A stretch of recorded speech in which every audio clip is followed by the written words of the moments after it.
Boa noite, a paz do Senhor, irmãos. Nós estamos dando continuidade ao estudo da palavra no livro de 2 Coríntios, na carta de Paulo aos Coríntios, segunda carta de Paulo aos Coríntios, no capítulo 11. Hoje nós vamos meditar nos versículos de 7 a 15. Na última terça-feira nós estudamos do versículo de 1 ao 6, né? Que Paulo fala a respeito que ele fala de si mesmo, que ele fala a respeito do ministério dele, do apostolado dele, e defende o apostolado dele em relação a outros que ele chama de falsos apóstolos. Hoje, dando continuidade a essa mesma explicação de Paulo, nós vamos abordar do versículo 7 ao versículo 15. Mas antes vamos fazer uma oração, pedindo a Deus que ilumine, que nos oriente e que ilumine cada um dos irmãos que estão assistindo. Amém? Senhor, meu Deus e meu Pai, muito obrigado, Senhor, pela Tua presença. Muito obrigado, Senhor, porque Tu és bom. Muito obrigado, Senhor, porque Tu deixaste a Tua palavra para nos orientar, para nos ajudar, Senhor. Que não seja eu, mas que seja o Teu Santo Espírito a orientar cada um dos irmãos que estão assistindo, que essa palavra possa fazer morada nos corações e ela possa surtir o efeito para o qual ela foi criada.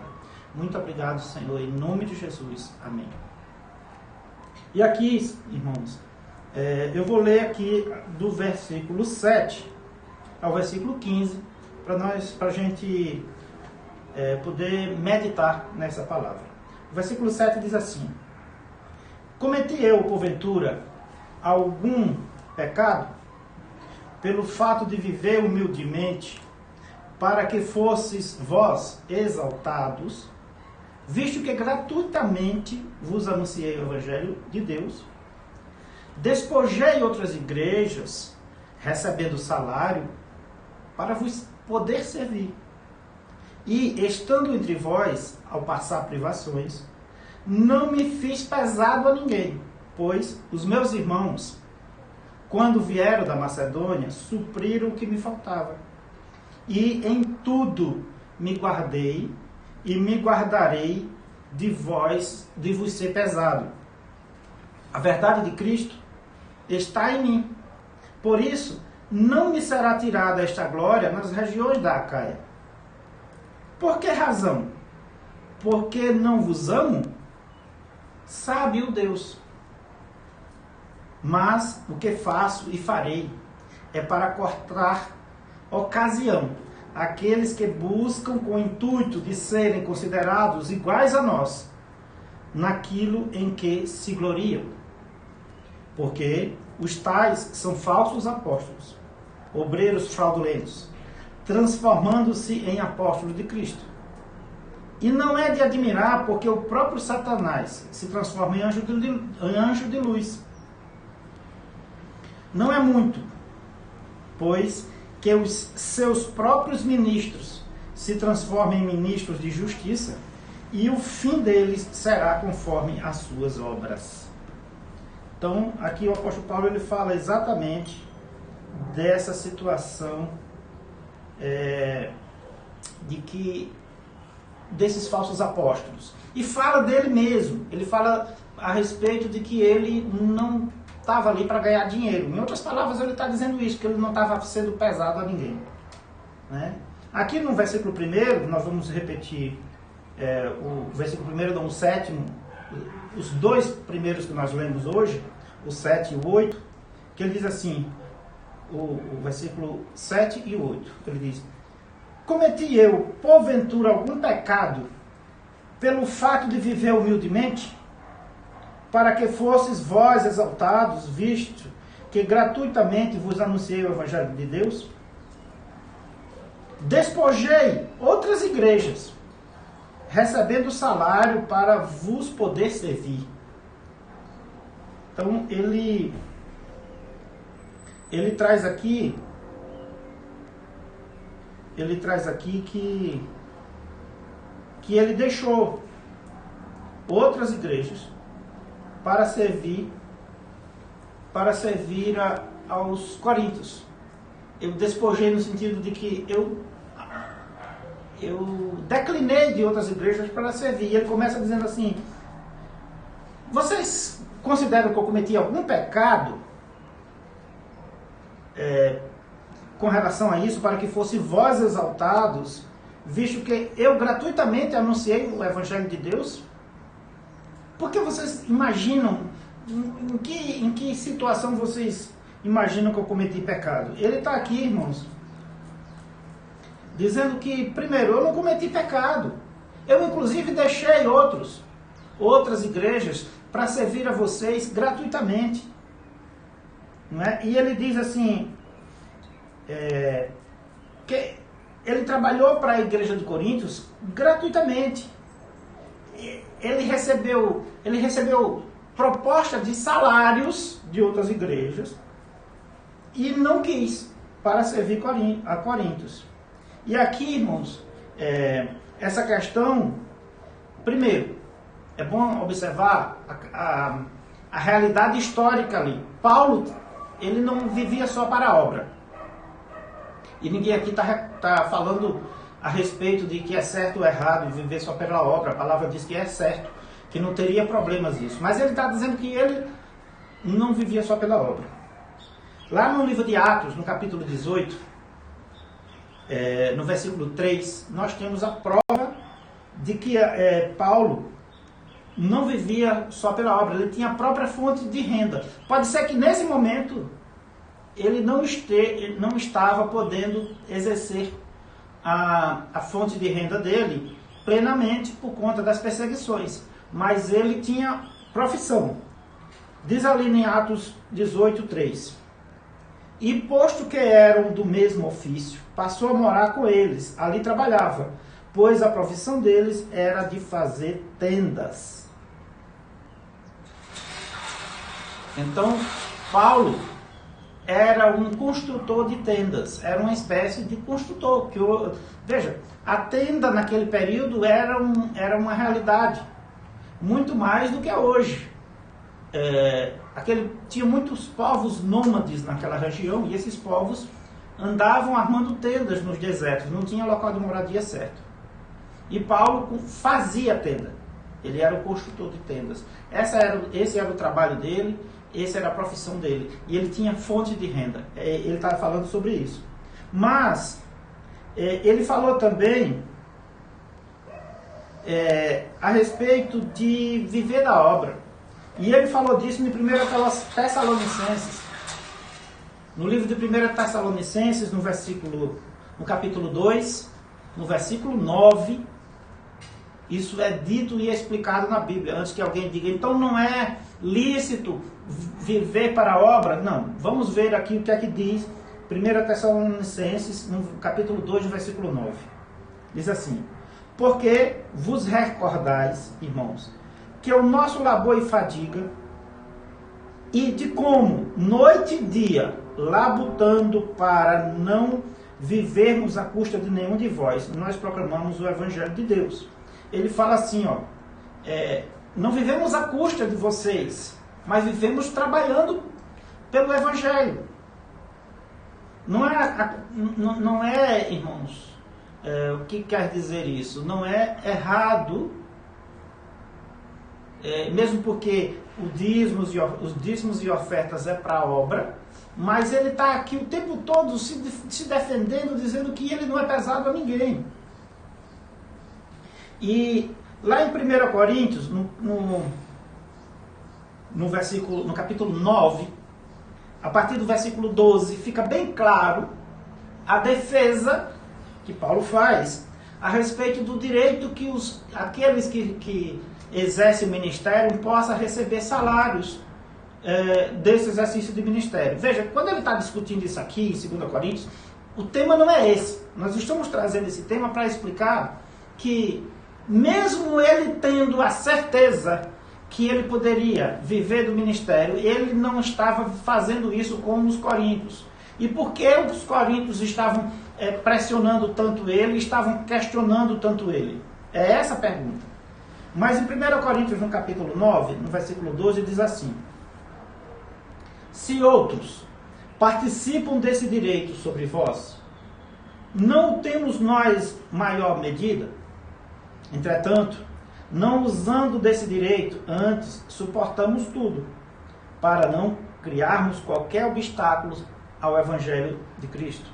Não sabeis vós que os que prestam serviços sagrados do próprio templo se alimentam? E quem serve ao altar, do altar tira seu sustento? Assim ordenou também o Senhor aos que pregam o Evangelho, que vivam do Evangelho. Eu, porém, não me tenho servido de nenhuma dessas coisas, e não escrevo isto para que assim se faça comigo, porque melhor me fora morrer antes de alguém me anule esta glória. Se anuncio o Evangelho, não tenho de que me gloriar, pois sobre mim pesa essa obrigação, porque ali ai de mim se não pregar o Evangelho. Se o faço de livre vontade, tenho galardão. Mas se constrangido, é então responsabilidade de despenseiro, que não está confiada. Neste caso, qual é o meu galardão? E é que, evangelizando, proponha de graça o Evangelho, para que não me valer do direito que ele me dá. Aqui, de novo, em 1 Coríntios, Paulo diz, olha, eu teria o direito de ter salário de vocês, porque eu, na verdade, eu sou o fundador dessa igreja. Mas eu não estou aqui pesado para vocês em nada.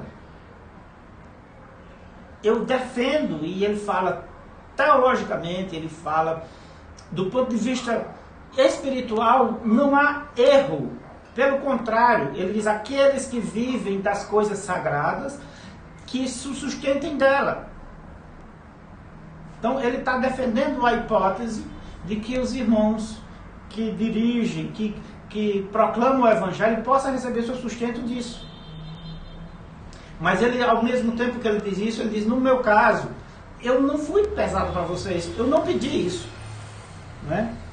E ali, dando continuidade no versículo 9, 2 Coríntios 11, no versículo 9, Paulo diz assim, e estando entre vós, ao passar privações, não me fiz pesado a ninguém, pois os irmãos, quando vieram da Macedônia, supriram o que me faltava. E em tudo me guardei e me guardarei de vos ser pesado. Então, ele fala que ele não precisou dos recursos de Coríntios ali para sobreviver, para custear a sua própria vida, para comprar o próprio sustento, os bens da vida, a comida e tudo. Ele disse, nesse caso específico, os irmãos da Macedônia, que esse espaço da Macedônia aqui, provavelmente ele estava falando de Filipos, da cidade de Filipos, dos filipenses, que trouxeram para ele o sustento, recursos financeiros, bens, para ele se sustentar. Ele já tinha sustento.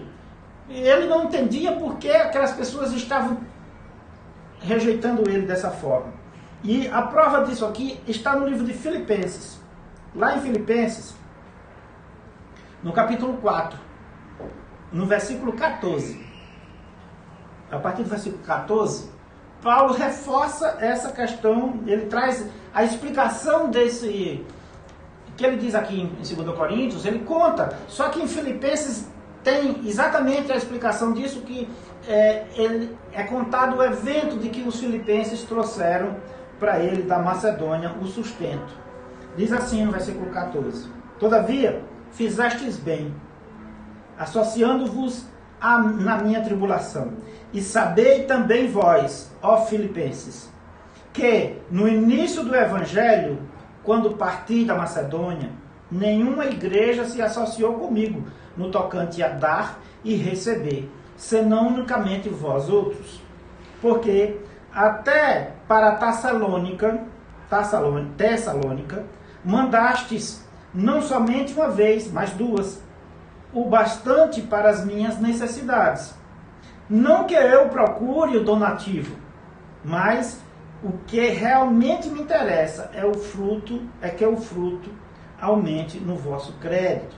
Recebi tudo e tenho abundância, Estou suprido desde que Epafrodito me passou às mãos o que me veio de vossa parte, como aroma suave, como sacrifício aceitável e aprazível a Deus. Aqui ele mostra que aquilo que está falado lá em 2 Coríntios é dito e explicado que o Epafrodito veio da Macedônia, da cidade de Filipos, e trouxe o sustento dele. Então, a Bíblia, irmãos, ela é integrada. Ela traz uma coisa que explica em outro lugar, e isso é um conjunto perfeito de informações que contam não somente uma história, mas contam uma ideia, contam algo mais do que uma ideia, algo espiritual, transcendental, maior. É um manual completo. E a gente tem que observar isso. E aqui ele diz assim, ó, que é importante, eu queria destacar, que ele não procurou os donativos, mas aquele povo de Filipos trouxe para ele, né? E ele diz que eles se associaram à tribulação. Irmãos, essa tribulação que o apóstolo Paulo estava falando aqui, que foi resolvida com aqueles bens que vieram da Macedônia, essa tribulação aqui é falta de comida, falta de sustento. Essa foi a tribulação que ele passou. E a igreja de Filipos mandou Epafrodito trazer esses bens para o apóstolo Paulo, no sustento dele. Ele reforça que não se fez pesado a ninguém. Isso quer dizer assim, eu não exigi que vocês me dessem sustento. Vocês fazem todo um discurso como se eu tivesse aqui exigindo que vocês me dessem sustento, me dessem recursos, me dessem dinheiro. Não é essa a questão. Não é esse o momento. Eu não fiz isso. Embora eu acredite que eu poderia ter feito. Não exigido, mas eu tenho o direito de ser sustentado, porque eu vivo somente para a obra. É isso que ele está dizendo, né? De modo que quem vive da obra tem o direito ao seu sustento. Dando continuidade no versículo 10, ali Paulo enfatiza que a glória dele era de Cristo, pois Cristo estava nela e tinha o enviado a pregar. Nós falamos um pouco disso na terça passada. E pregar às igrejas. E não fazia isso por dinheiro, ele fazia isso porque ele tinha sido enviado por Cristo para fazer. Ali no versículo 10 diz assim, 2 Coríntios capítulo 11, no versículo 10. A verdade de Cristo está em mim. Por isso, não me será tirada esta glória nas regiões da Acaia. A região da Acaia, irmãos, é onde ficava a cidade de Corintos. Chamava região da Acaia. Era uma região ali daquela localidade onde ficava Corintos. E ele fala aqui, ó, que a glória dele estava precisamente na missão que ele foi enviado, ou seja, naquilo que Deus pediu para ele fazer, que foi pregar. A glória dele não estava em receber dinheiro. Não era esse o objetivo. Muito embora, se ele não tivesse o sustento, como ele ia estar vivo para pregar? Então uma coisa é diferente da outra. É isso que está sendo explicado aqui. E ele está aqui fazendo essa crítica aos coríntios, dizendo exatamente que, olha, eu não exijo nenhum recurso financeiro de vocês. E a minha glória é pregar o evangelho, porque para isso eu fui enviado. Então não venham com essa desculpa. Né? Ou vocês creem na palavra, ou vocês não creem. Não venham criar essa desculpa. E ele faz uma pergunta retórica. O que é uma pergunta retórica? Aquela pergunta que você sabe da resposta e você faz em tom de pergunta para enfatizar. E ele diz, lá no versículo 11, ele diz assim, por que razão? É porque não vos amo? Deus o sabe. Então, irmãos, ele diz assim, ó, eu não faço isso, não é porque não os amo. Por que razão eu abri mão de uma igreja que me propôs salário para ficar aí com vocês? Eu fiz isso porque não os amo? Eu fiz isso porque eu não tenho amor por vocês? Não, pelo contrário, é o amor por esta igreja que faz com que eu abrisse mão. É exatamente isso. E ali no versículo 12, ele dando continuidade, no versículo 12, ele diz que ele não aceitou dinheiro dos coríntios. Ele recebeu o dinheiro dos filipenses e não aceitou dos coríntios, porque ele já tinha um sustento, ele não queria acumular dinheiro. Ele disse, não, já tem, os filipenses já me mandaram. Está aqui no 2 Coríntios 11, no versículo 12. Mas, o que eu faço, ou seja, pegar o evangelho, e farei, ou seja, quando ele está dizendo, eu faço é pregar o evangelho, e eu faço, e vou aqui, já tratar desse assunto para resolver, e eu ficar no que eu tenho que fazer, que é pregar o evangelho. E farei é para cortar a ocasião, aqueles que a buscam com o intuito de serem considerados iguais a nós, naquilo que ninguém se glorie. Ele diz, olha, eu vou aproveitar essa oportunidade para acabar com essa fofoca contra essa ideia de que não pode haver sustento, ou contra a ideia falsa e errada de que eu exijo que vocês me sustentem. E quem está dizendo isso? Quem está dizendo isso são pessoas que não são iguais a nós. Ele está dizendo, eles não são da igreja, eles estão dentro, mas eles não são igreja, eles querem destruir a igreja. E essas pessoas se gloriam disso. E Paulo dá continuidade, ali no versículo 13,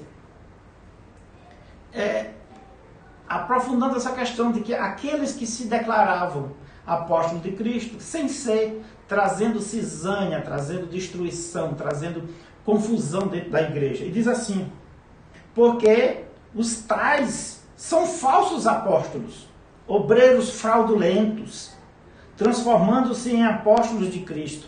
Ele diz, esses mesmos que dizem ser iguais a nós, que estão dizendo que eu levo peso para vocês, quando vocês sabem que eu nunca exigi nenhum centavo de vocês, que vocês sabem que fui eu o fundador dessa igreja e eu que não exijo glória de nada, mas a glória é de Deus e Deus sabe. E Deus sabe que eu amo vocês a ponto de eu ter rejeitado o salário em uma outra igreja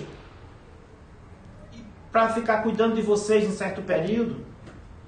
Esses que me acusam disso, eles não são apóstolos, são falsos apóstolos. Eles são obreiros fraudulentos, ou seja, eles são aqueles que trazem defraudações ao meio da igreja, no meio da igreja.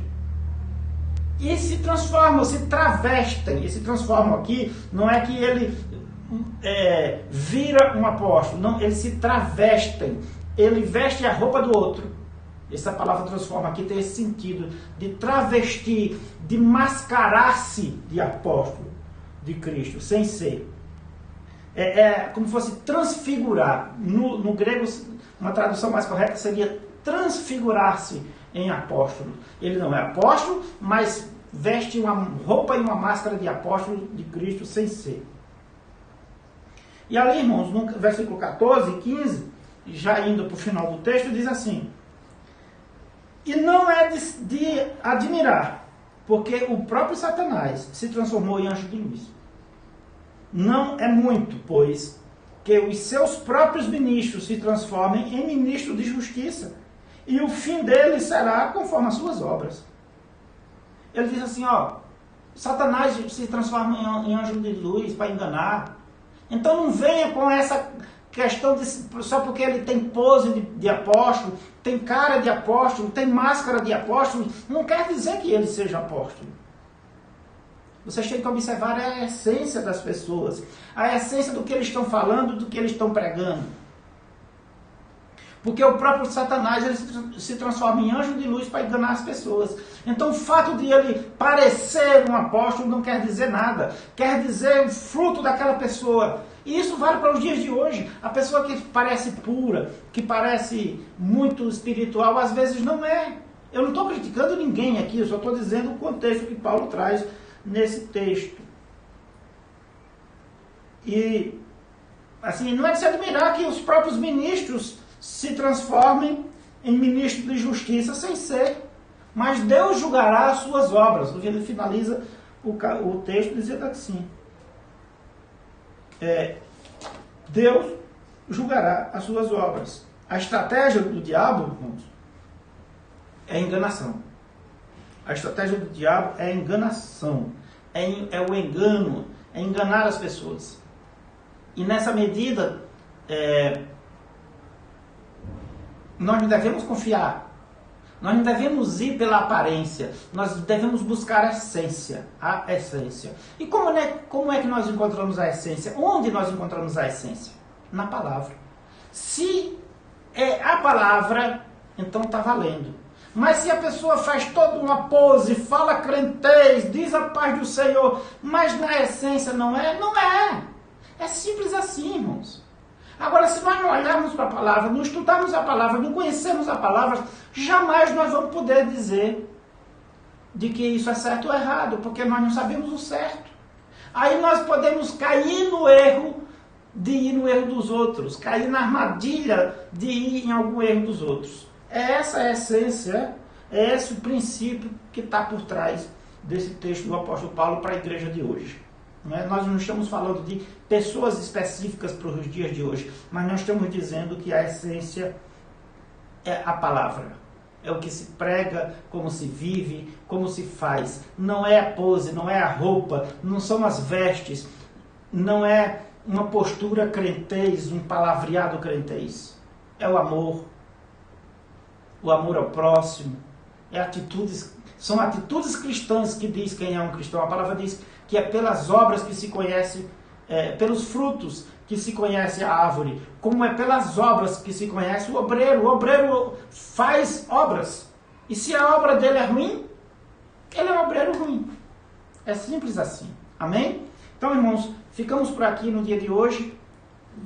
Daremos continuidade ao estudo desse capítulo 11 na próxima terça-feira. Então hoje é o segundo dia de estudo do capítulo 11 e na próxima terça-feira nós faremos a terceira parte, amém? Vamos agradecer a Deus por este momento com Ele, com a palavra dEle, que Ele nos ilumine os irmãos em tudo, amém? Pai, muito obrigado por este momento, muito obrigado pela Tua presença, Espírito Santo de Deus. Muito obrigado, Pai. Ilumina os meus irmãos que estão assistindo, em tudo, Senhor, ilumina eles nesta palavra, Senhor. Em nome de Jesus, muito obrigado por tudo. Amém. Graças a Deus.